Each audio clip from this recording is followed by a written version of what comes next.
Good afternoon, everybody. This is Tim Hewitt-Coleman, and you know what? We're building freedom today at Pebble Spring Farm, and I want to talk to you today about architecture, architectural principles, design guidelines, design thinking.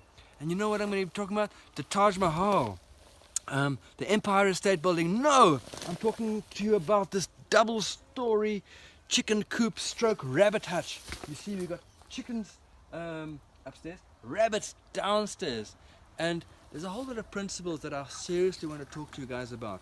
Do you need to go out and hire an architect? It's going to cost you thousands and thousands of rand per hour. No, just listen to a few principles. There was an old architect in Rome. His name was Vitruvious. Google him.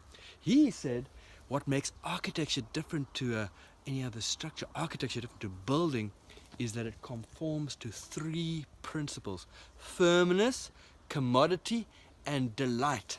So let me talk you through some of the issues here. Firmness, what did he mean by that? For architecture to be architecture, it's got to stand up. It's got to withstand the fourth dimension. What is the fourth dimension? Time.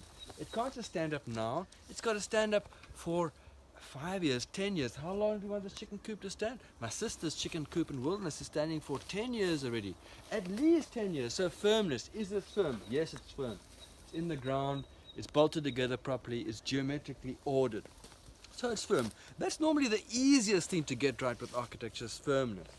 And then Vitruvius talks about commodity. What is commodity? Commodity is what usefulness does it have? If a building is not useful, then it's a piece of sculpture, isn't it? It must have use. So clearly this has use. And I want to talk to you a little bit about the commodity here. So I've told you about the chickens upstairs, and I've told you about the rabbit downstairs. But access is an issue. So we have a little door upstairs. That adds commodity, a little door downstairs. And this ladder, you see this ladder here? This is for the chickens to move up and down. Why up and down? To get away from predators. We've got predators here at Pebble Spring Farm. We've got genet, we've got lynx, we've got a leopard that someone saw 3 years ago here. I haven't seen it, but we need to design for that. We need to design for security. Just like buildings, pay attention to these. Maybe you want to design a house one day. The same principles we're applying here applies to any building. Commodity, environmental friendliness, environmental responsiveness. We've orientated this north. Why? Because we're in the southern hemisphere. And in the southern hemisphere, the sun rises in the east and then heads north and then to the west. So all the heat of the day comes into the chicken coop and into the rabbits so they can have some warmth in winter. And that the sun, the UV light, can beat down and destroy the bacteria that begin to live in this. This is commodity. We've got to think about this before we build.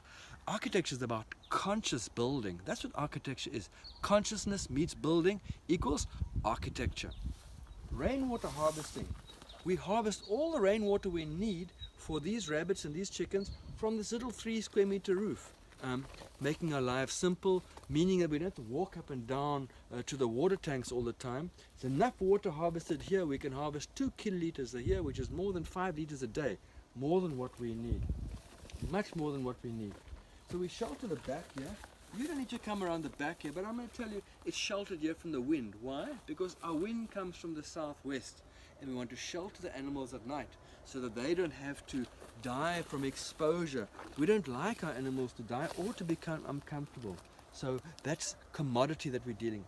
The other principle that I want to speak to you about is recycling, reusing the materials that we find. Now all of these materials that you find here, most of them we had lying around the farm, and we saw it fit to be able to recycle them, to make them fit for purpose.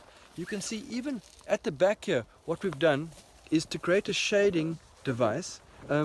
We've used an old banner ad. You see there's an old banner ad that we used to have there, and we've just cut it up. We haven't cleaned it up yet, but we've just used that to harvest the rainwater. We're using an old reused 200 liter oil container.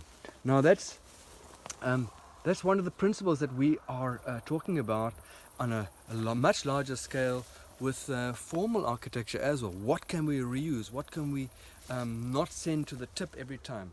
So we're able to talk about these principles. You just think there's a silly old rabbit hutch, but there's a whole lot of principles going on here. So I've spoken about firmness, it's not falling over. I've spoken about commodity, what is it used for and how does it interact with the environment. But I want to talk to you about delight. What is delight?